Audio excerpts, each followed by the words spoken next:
in the studio is the boss of the Centre for Migration Control, Research Director, Robert Bates. Hi, Robert. Good afternoon. Thanks for having me. Well, thank you for joining us. Now, first of all, let's talk about what I think is a disgrace. So we've seen this time and time again.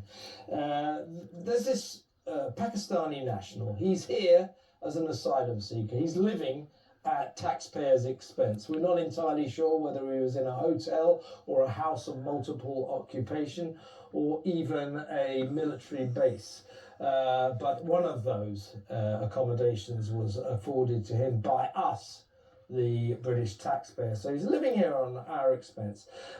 He's accused of 2 counts of rape, raping a vulnerable teenage girl who he and a friend pounced on in a park in the constituency of Sutton in Ashfield, Nottinghamshire, which happens to be Reform UK Chairman Lee Anderson's constituency. Lee has blown the whistle on this, but the point here is, Robert, that the trial judge ordered that the jury, and indeed the public, must not know that Sheraz Malik, 28, was an asylum seeker.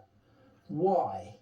Well, I think it's astounding, and I think the reason she's given that somehow the jury, knowing that this individual was in the country illegally and lodging an asylum claim and being given the largesse of the asylum system, was somehow not relevant, and actually them knowing it would be prejudicial to the trial that this individual is facing. And I think actually what that really shows is this sense from the establishment that the British public are just this kind of great mass of ill-educated sort of bigots just waiting for the opportunity to direct their prejudice to some poor victim that happens to find themselves in a dock. I think actually, far from this, his asylum status being irrelevant to the case as the judge claimed, I think it's actually entirely relevant, and I think it really is at the centre of this evil crime. I think actually if the jury were to have known this individual was here in the country illegally, I think actually it would help focus their minds, it would provide wider context. And actually I think we need to go to a position where,